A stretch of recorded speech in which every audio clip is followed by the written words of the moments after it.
And they're actually adults. Moms and dads just came back from the Riviera, sucking down blue martinis, feeling really groovy. Now the ones with the black head and the needlepoint like bill will be common murre, but if he's got a wing pattern that beats between 350 to 500 times a minute, that's an actual puffin on steroids. Or a potato with wings. They have a hybrid wing. Now what the hell is that trying to tell you? It's designed to propel them in the water column as well as carry them through the air. It was the pure luck that they were able to fly at all. They swim to 250 to 300 feet for a puffin, and they're the best load carrier of all the seabirds. They carry back as many as 50 little krill or 5 or 6 little sand lance and capelin.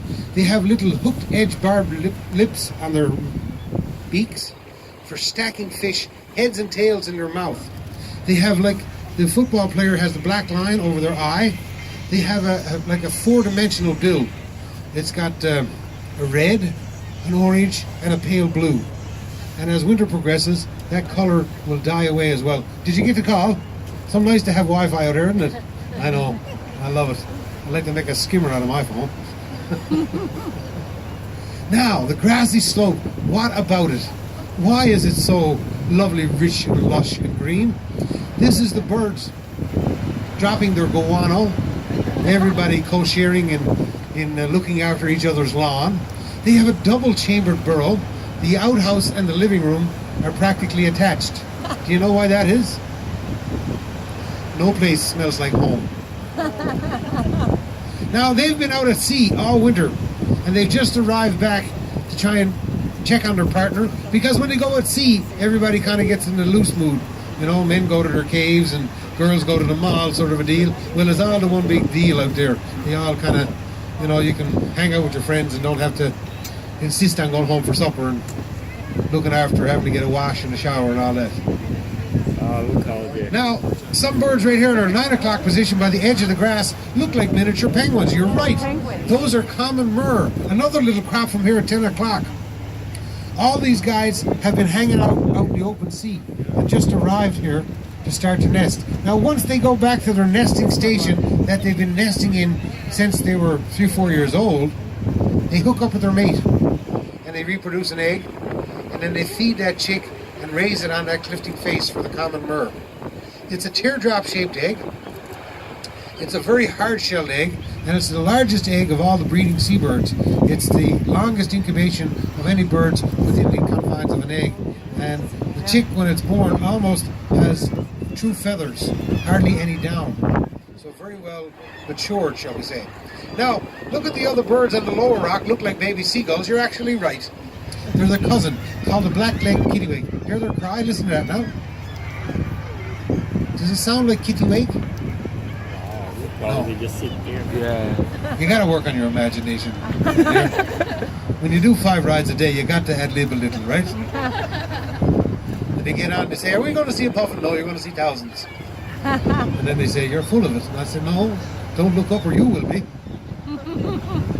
So, the isolated edgings where the kittiwakes make these nesting stations, they have overhead capped edgings. Kittiwakes are pelagic pickers, meaning they live, look at this puffin on the right side, almost got a board in the boat. See, I got you all gone cracked now, you don't know where to look. Yeah, so kittiwakes lay 2 eggs at a time and live off the surface of the water. So they have to time the egg hatching exactly right for the greatest success of chick survival.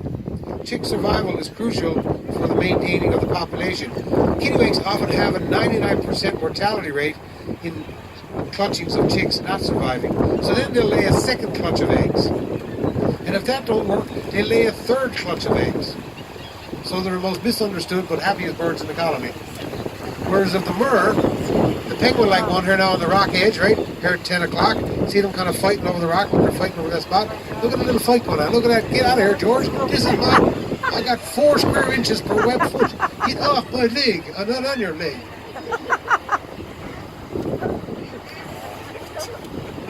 Now look, there's a hell of a squabble going on. Look at that. Look, jousting with the bill.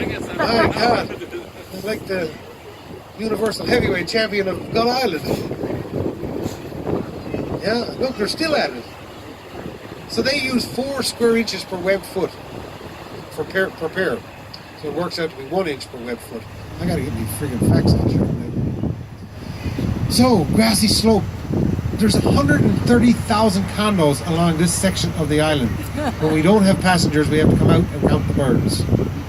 I'm not kidding you. And if we lose the count, we have to start again. So it's a long summer. So you see where the murres now are taking over the grassy slope. These are doing that because life is tough for seabirds. Eagles prey on them in the open proximity. It's like standing up on the road and having a tractor trailer come down with 100,000 pounds of cars on the back, and you're like, hold it, buddy. And he's like, I never saw you. Good luck. You're just a bug. So they turn back on. This dark color on their back allows them to absorb the heat. And the more successful murres look down on the ledge in amongst the kittiwakes. See how they're camouflaged into the wall of rock? So that's a very successful spot where predators, eagles, herring gulls, and greater blackbacks, because of their inability to really maneuver in tight spots, can't get at them. So chick survival drops down into the water, flushes out over the water, leaves at the dark of night. So hopefully chick survival is good. Murre swim to 600 feet in search of their food. They're the deepest diving seabird. Now, listen, they're not that bright because they swallow one cable at a time and then head back to the house. So they've adapted to that by bringing the chick to the food rather than the food to the chick. So they have the shortest incubation. Now, ladies, this is really good. When the murre chick is ready to leave the island, Dad will go down and sit on the water and he'll sing out, son, son, son, I'm down here, down here. And the chick will go out to the edge and look. And while the chick is looking, Mom is like a freaking ninja. She sneaks up behind them and good luck to you. 25% egg the size of my body. I'm not quite over it yet. I hope you make it to Greenland and get back here in 2 years' time. So Dad will lose his flight feathers and remain on the water. He'll talk to the chick by communicating with a chirp that him and the chick have bonded over, and they will do that up and down over the wave action. And when they'll finish with the chick, it will know how to build a fire, how to build a camp, where the best sushi bars are to, and most importantly, how to pick up other chicks.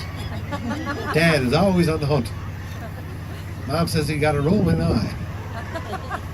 Now, hear them talking in there now. Hear that little... Right? They're like, hear that? Just as I stop, they stop. Will you say something? They're back on it again. Excellent. They're very antisocial because they have been not together for a long time, so now they got to get used to getting in, kind of getting cuddly with each other, shall we say. Look, some puffins on the slope here now. See that little tiny white spots and orange feet? That's amazing. So they come back to the same burrow. I'm going to be really quiet.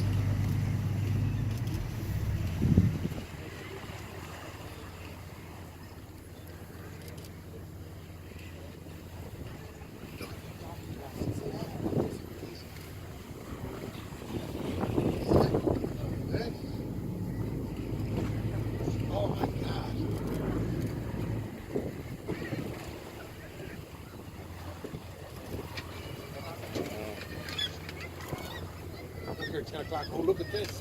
This is excellent. You've got murres, kittiwakes, and puffins. You've got a 4D going on. Now, the funny thing is, the murres, look, see the one's the furthest ahead murre?